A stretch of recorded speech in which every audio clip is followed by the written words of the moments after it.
Technability, your source for no-nonsense tech. We got an awesome comparison here for you guys today. The Samsung Galaxy Note 5 versus the Apple iPhone 6s Plus. Alright, we're going to go ahead and get started here by looking at both of their respective hardware. Alright, let's go ahead and look around both devices here together first. You can see in terms of thickness, both are thin devices, ever so slightly over 7 millimeters. Both thin, both lightweight, just super high class in terms of their build quality, which we'll get into in a moment individually. But I just wanted to go ahead and show you guys each one, or both phones on top of one another. Okay, you can see, in terms of size, the 6 Plus is slightly bigger. Alright, before we get started here with the 6 Plus hardware, I want to go ahead and thank you guys for watching Technability, your source for no-nonsense tech. If you already haven't, hit the subscribe button below and like the video. Alright, here you see the 6s Plus. If you guys already haven't, check out the individual review of this device. I cover all the details of the hardware as well as the software, new features with iOS 9 and all that good stuff. Again, just going around the device, you can see the speaker grill, the lightning port, 3.5mm headphone jack, 1080p Retina HD or Retina Plus display rendering 401 pixels per inch, Touch ID sensor, 5 megapixel front-facing camera, volume rockers, vibrate mode, nothing up top, power button on the side. Of course, you see the back here. You got the S logo, the Apple logo with the 12 megapixel camera, alright, which now also shoots in 4K. Alright, so that's pretty much the hardware here. Again, it's 7.9 millimeters, an A9 processor, 2 gigs of RAM running iOS 9, so all the bells and whistles, and of course Apple's new feature with the 6s and 6s Plus, 3D Touch, which we'll get into in a moment. Alright, here you have the Samsung Galaxy Note 5. Now this has a 5.7 inch, again the 6s Plus is 5.5 inches. This has a 5.7 inch 2K resolution display, rendering over 500 pixels per inch, so you're going to be hard pressed to notice pixels on this device or even the iPhone 6s Plus. Of course, you have the fingerprint scanner, home button on the bottom, menu button, back key. Of course, again, very little bezel, metal on the sides, power button, speaker charging port, 3.5mm headphone jack, the S Pen. And on the rear, you see you have the 16 megapixel camera with flash. This also doubles up as the S Health sensor. Okay, you see up top you have the SIM card tray. On the front you have the 5 megapixel front facing camera. Very thin device as well. In terms of processor, this thing has 4 gigs of RAM, an octa-core processor. It has 32 and 64 gigabyte models. It's literally got all the bells and whistles in terms of hardware. However, one thing, and it has a 3000 milliamp battery. One thing that it doesn't have is a removable battery or SD card, which Samsung basically trashed, or not trashed, but you know, put aside for the Note 5 S6 and S6 Edge, as well as the S6 Edge Plus. So they said our users no longer need that. So we're going to release a unibody device, glass back, which is a fingerprint magnet, by the way. Where you cannot remove the battery. Now, thus battery life has been pretty solid on the Note 5, so I'm not complaining. Now, looking at both devices next to each other, they look similar in terms of size, but believe it or not, the iPhone is slightly bigger because it has more bezel on the front. And again, if you guys want to go in depth in terms of software, go ahead and check out the individual comparisons for both devices. Now, again, just in terms of looks, both of these phones are absolutely elegant, beautiful in their design. Again, just putting them on top of each other here. I'm going to go ahead and show you guys what they look like. So a lot of people say that the Note and the S6 look a lot like the iPhone. I guess you can make that argument, but I really don't see it. I think both are unique in their own way. Of course, you have the glass and the unibody metal with the iPhone.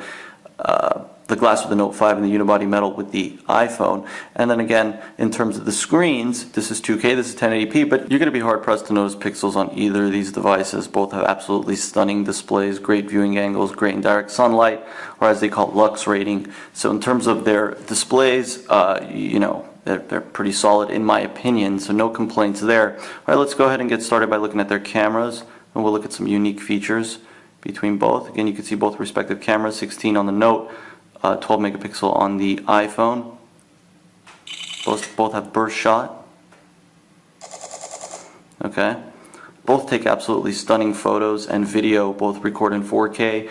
The Galaxy Note 5 has 60 frames per second 1080p recording. Of course, you have square on this. You also have high frames per second on the slow-mo feature, time lapse, square panorama. You have filters as well here on the iPhone, which again, the quality is phenomenal on the iPhone, no doubt about it, but is also phenomenal on the Note 5. I'm a fan of both cameras. However, I am going to give the edge to the Galaxy Note 5 because I feel the pictures just look a little more clear and crisp.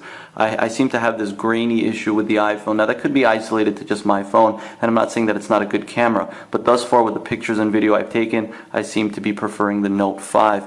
But again, that could be in the eye of the beholder. You can see better images. Maybe you like the color saturation of the iPhone better. And some people will say, well, Super AMOLED saturates the pictures more, and that's true, but transferring them to my computer, the quality was still really phenomenal. Again, you have a lot of features here with the Galaxy as well in terms of camera options.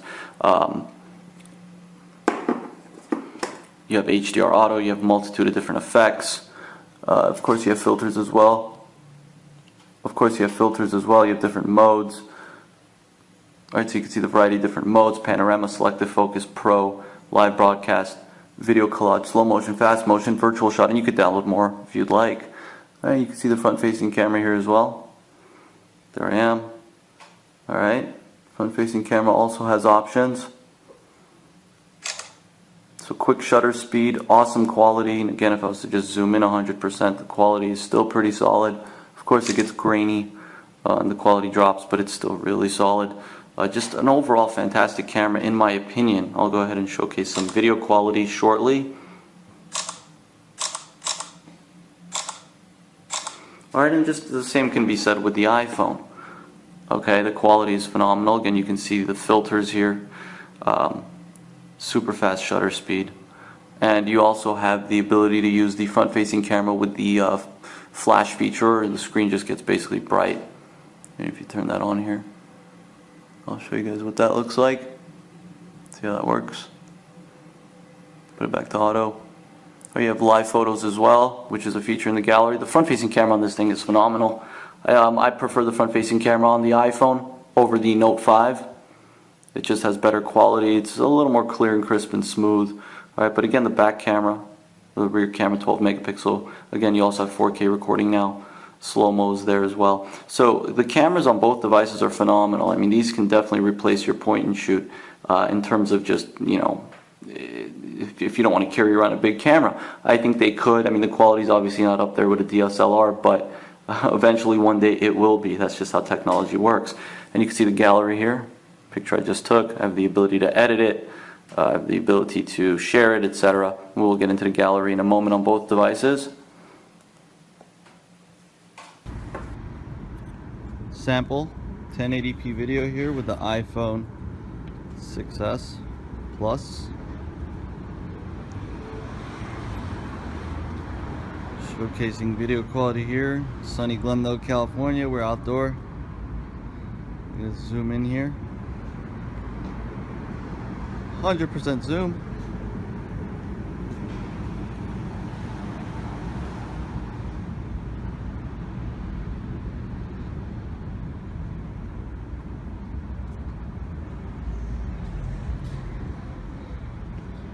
Reflection.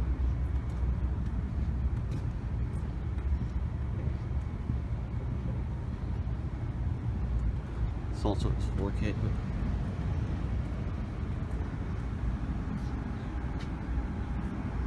Alright, there you guys go. 1080p quality with the 6s Plus. Guys, we're doing sample 1080p video here with the Galaxy Note 5. I'm just going to record this car that we have parked in our alley. Okay. Capture pictures in the midst of it, of course. Zoom in, you can see the quality stays pretty good when you zoom in and zoom out. Solid audio. It's a nice car, isn't it? Okay. Just wanted to get some quick video here.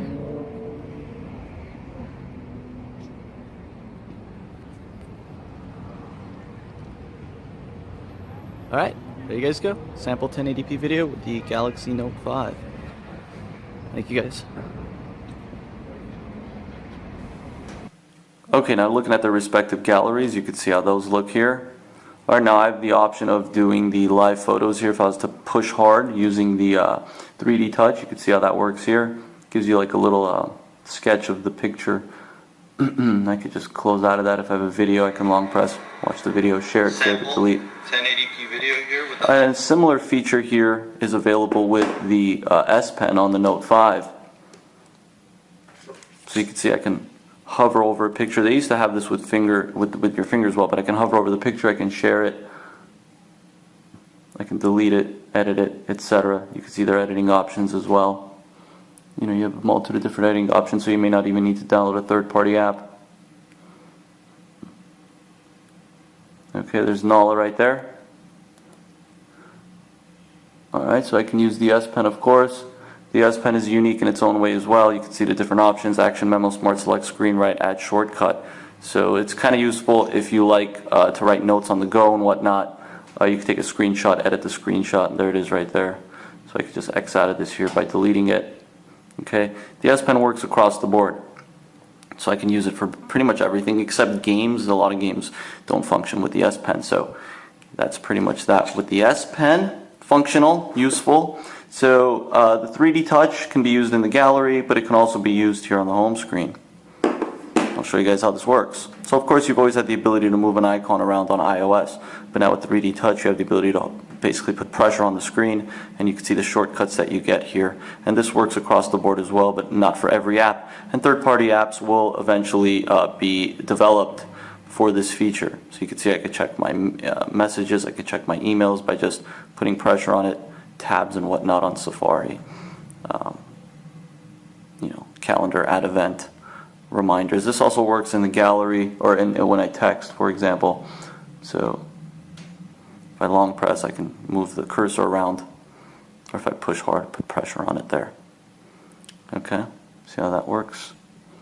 Alright, speaking of keyboard, let's look at both respective keyboards. Okay, now this would be Samsung's stock keyboard. Of course, this is Apple's keyboard. Both are super responsive. You know, the iPhone keyboard has always had that extra bit of responsiveness, but of course you have swipe. And you can download third-party keyboards for both. Okay. And I'll actually write that out. You can also draw a picture. So you see how that works. Of course, both also have voice dictation on the keyboards. Hey, what's going on? What are you doing today? Okay, so voice dictation is there as well. Alright, multitasking. See how the iPhone looks? Close out of apps, close out of apps. You can just click on close all. Boom, they're gone. You don't have a back key on the iPhone. That's something that you may or may not care about. It comes inconvenient when, say, you're in the browser and you're browsing a website. Okay, pinch zoom on both is super fast, super fluid. You see the tabs here, easy to use, easy enough at least. Alright, let's look at both of their respective calculators. We're just going to go through the software here. Actually, we could do some speed tests here. Let's do messages, performance speed, that is. Alright, settings. Oops, that didn't work right, but you can see their respective settings. You can edit the settings on the Galaxy. You can search settings here on the iPhone. I've always been pretty simplistic. I'm getting a million notifications. So you can see their respective weather apps, of course. Just in terms of looks, of course, Android has the widgets, iOS does not, but you do have the ability to put specific widgets, as I like to call them, here in the notification center. Alright, you can see how notifications work here as well. You can just X out of one. Of course, you also have the control center, which you can't customize. A bit bummed about that.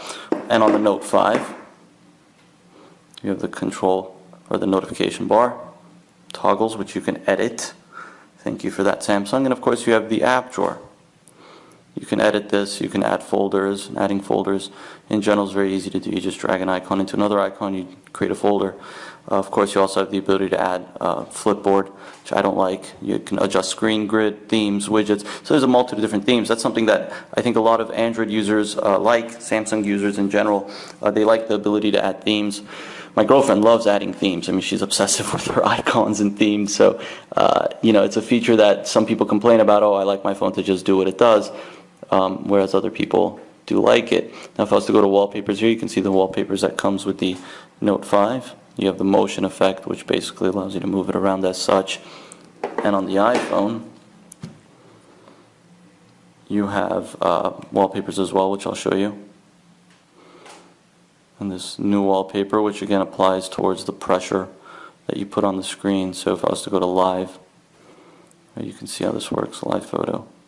But I can't seem to get it, I can only seem to get it working on a lock screen. I guess that's what it is. But see, I'm putting pressure on the screen and it's moving. So not very high quality. I wish the quality was a little bit higher. But their wallpapers in general, the stills are pretty high quality. So no doubt about that. Solid wallpapers. Super fast phone.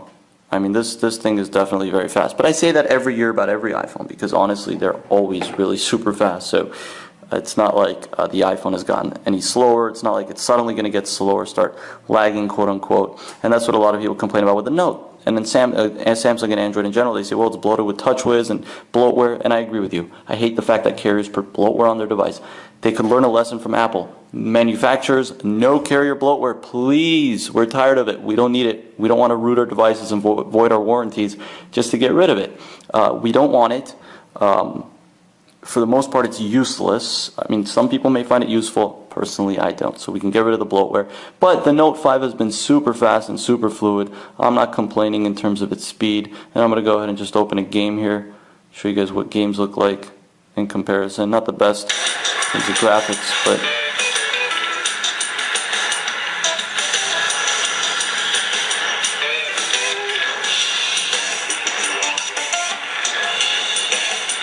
hard to do while I'm recording a video, but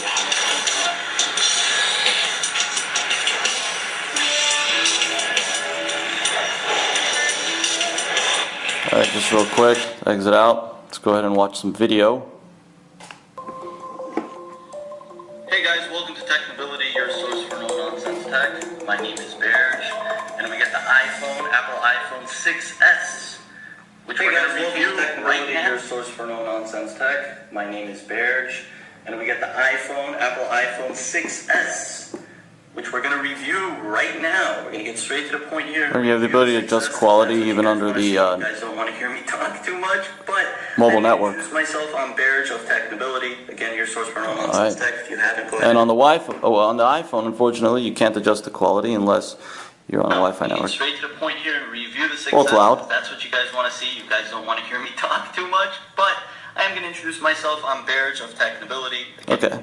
So of course you also have the ability to use your phone like this on the iPhone, which I'm a big fan of, and you can double tap on the home button, which I'll show you what that does right now.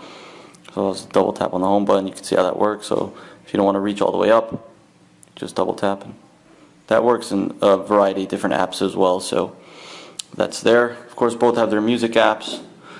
Google Music, you got Samsung Milk, you got Apple Music, of course iTunes and all that good stuff. So that's there as well. If you're an audiophile, a ton of different music options are on both devices. So no doubt you shouldn't have any issues with your music library. You can see what their dialers look like. Similar color schemes, right? Okay, exit out of that. Let's go ahead and play with Siri versus Google now. Tell me the weather. It's 92 degrees and sunny in Los Angeles. October 5th, 2015.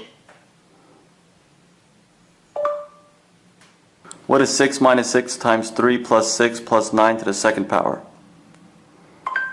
The answer is 75. Checking my sources. Let me think. The Yeah, answer they is both got it. 75. But Google now got it first. Who is the 13th President of the United States? Millard Fillmore Let's was see the what we can 13th find. President of the United The answer States. is Millard Fillmore. Open camera. Okay. How old is President Barack Obama? Barack Barack Obama is 54 years old. Of course, you have the ability to say OK Google or Hey Siri on both devices.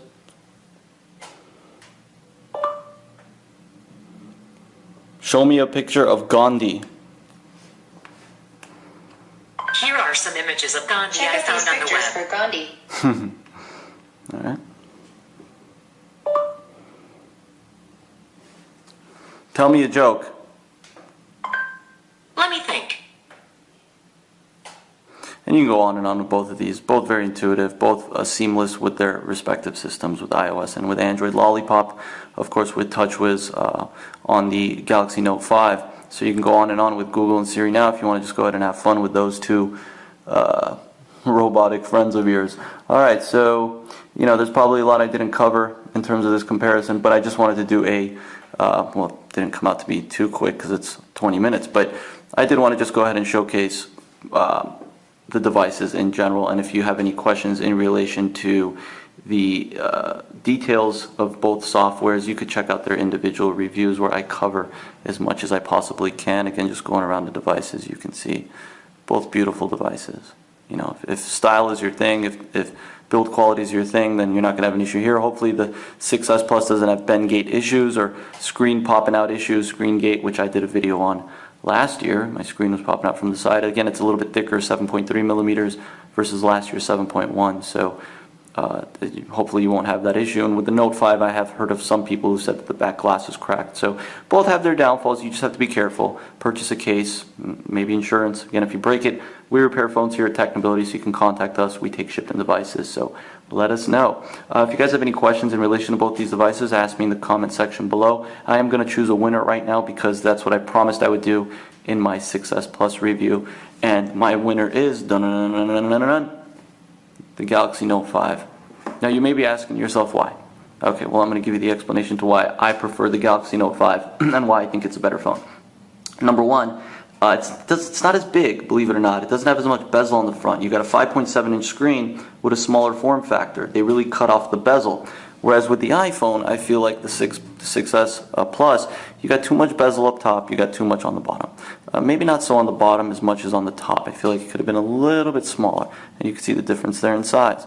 So just overall in terms of design, I do prefer the Galaxy Note 5. It doesn't feel as slippery even though it's got a glass back as the 6S Plus. I've almost felt like I was going to drop the 6S Plus 3 or 4 times in the past day. In terms of battery life, okay, yes, the 6S Plus has been great in the last day, but the Note 5 hasn't been that bad itself. I'm a heavy user. I've been using the phone all day. I still have 77% of battery, so it's not bad. You know, we're a quarter of the way through the day. And just in terms of overall build quality, overall feel, functionality, the software, ease of use, yes, I think the Note 5 and Android is easier to use in my opinion in terms of multitasking. And just in terms of the way that it functions and the way that it feels, I feel like this device fits me better for my business and for my personal life. Widgets, the ability to put widgets, the notification bar, I prefer here on Android. Not everyone may agree, but I just feel like it's easier to use. It's more common sense. You know, boom, boom, every notification shows up. I don't like the bloatware that shows up, but you could disable that with a little bit of research. I like the toggles. I don't like that I need to have a control center and a notification center to have toggles. And just in terms of its camera, I think the camera is killer on this device. I prefer this camera over the 6S Plus thus far. That may change, we'll see. I'll let you guys know when I do my follow-up review. But as of today, as of right now, I would say Note 5 over 6S.